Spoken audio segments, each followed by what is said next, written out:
हाँ इसको ठीक है। चलो अब जो 10,000 रुपया उसका अपने यहाँ बच रहा है, ठीक है, वो हम कैसे करेंगे? तो उसके लिए आएंगे अकाउंटिंग वाउचर और पेमेंट में जाएंगे। और किसका था? शर्मा जी का। 10,000 दिख रहा है ना, 10,000 यहाँ पे एंट्री कर देंगे अगर,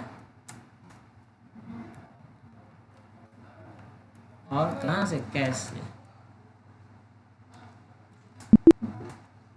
अब जो है शर्मा जी का लेजर अगर हम ओपन करेंगे यहाँ पे,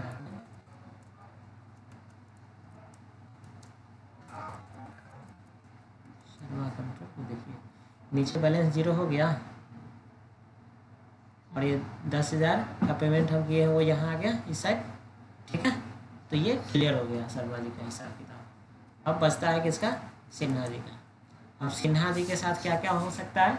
अब सिन्हा जी से हम 3 लाख का माल लिए हैं तो इनको देना भी है ना, ठीक है, तो कुछ पैसा दे देते हैं। हाँ बहुत अच्छी बात है। अब देखो यही 3 लाख रुपया है, ठीक है, बिजनेस का पूरा फंडा याद है इसको, ठीक है, सिन्हा कंप्यूटर। अब इसके लिए क्या करेंगे? डिस्प्ले में आएंगे और ये जो फॉर्मूला है इस पर हम बैठाएंगे। यहाँ क्रेडिट नोट कर रहे थे, यहाँ डेबिट नोट होगा, क्लियर। इसके लिए क्या करेंगे? अकाउंट बुक में आएंगे, लेजर में आएंगे और किसका लेजर? सिन्हा कंप्यूटर। और यहाँ क्या करेंगे? डुप्लीकेट। और अब क्या करेंगे? Debit note. डेबिट नोट बना दिया और लैपटॉप नहीं रिटर्न करना है, इंड ऑफ लिस्ट किया। प्रिंटर कितना रिटर्न करना है? 2 पीस है, मगर अभी फिलहाल हम 1 रिटर्न कर रहे हैं। अब देखिए यहाँ पे 10,000 आ गया, कितना बना बचा? 290।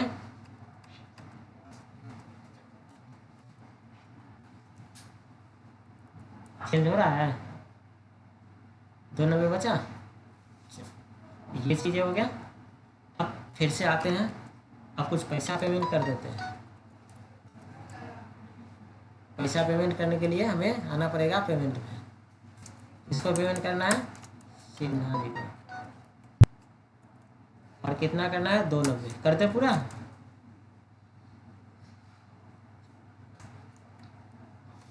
पूरा कर देते हैं, कैश से करते हैं। अब देखो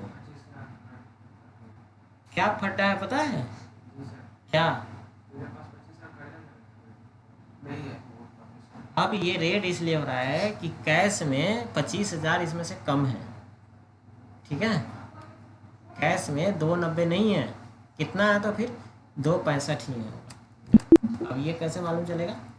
आ जाओ जी डिस्प्ले में, अकाउंट बुक, लेजर, कैश का ओपन कर दो, 265 है इसलिए। और हम दे रहे हैं कितना? 295 ना, तो वो 25,000 रुपया 90 देना है। हाँ 90 देना है, तो 25 जो है वो ज़्यादा दे रहे हैं। अब इसको कैसे करेंगे देखते हैं।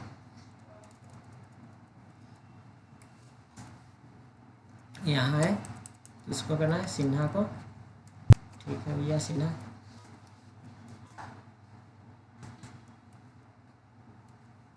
अब यहाँ जो है कैश लिए, और कैश में अब हम क्या करते हैं?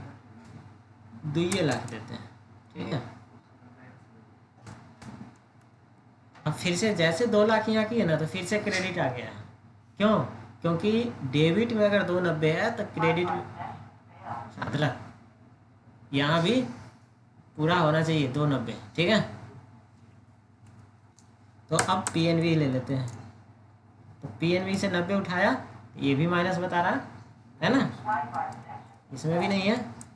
एसबीआई में देखते हैं, हाँ एसबीआई में है, एसबीआई से दे देते हैं, ठीक है। ये पेमेंट हो गया।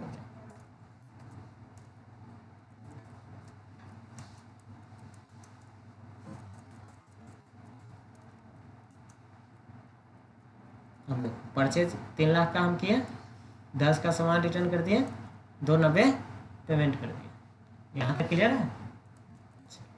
अब यहीं से एक और आइटम रिटर्न करते हैं, 2 प्रिंटर रिटर्न था वहाँ से, तो यहाँ से क्या करेंगे, डेबिट नोट करेंगे और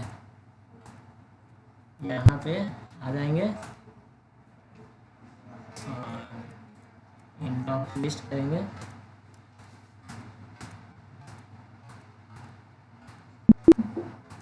क्लियर। अब एक प्रिंटर जब और रिटर्न किए हम तो 10,000 रुपया यहाँ से होने लगा। जब 3 लाख हम लिए थे उनसे सामान तब इस साइड से हो रहा था और अब इस साइड से हो रहा है। मीन्स क्या, हमारा पैसा उनके पास 10,000 पहुँच गया। क्लियर। तो अब ये पैसा फिर कैसे लेंगे,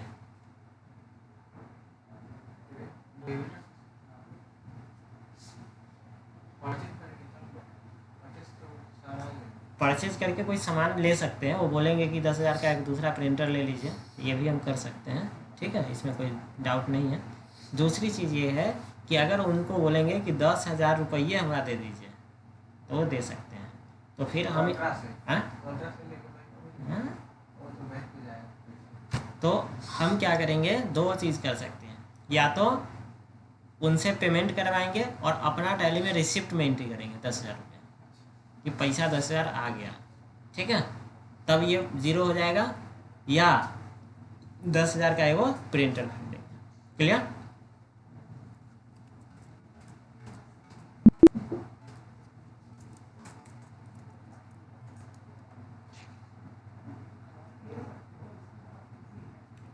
परचेज ही कर लेते हैं।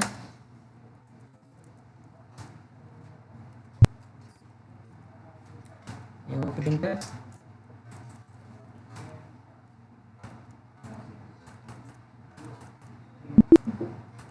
ठीक है।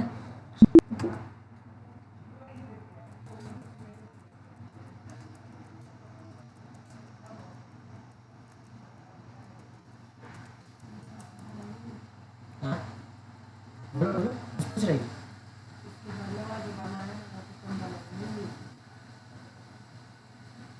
क्या करेंगे, वही इसके पहले का जो था हाँ वो तो बना ही नहीं। तो हम बोले हैं कि या तो सब लोग कर लो या फिर देख लो, कोई दिक्कत नहीं है, कर लेना। तो ये चीज़ें हो गया। अब यहाँ 0 हो गया क्लोजिंग बैलेंस, मतलब सारा लेन देन कंप्लीट। यहाँ तक समझ में आया, दिक्कत है नहीं, पीछे का भी नहीं हुआ है, आज रहने दे इतना ही। हाँ बिल्कुल सही बोला है।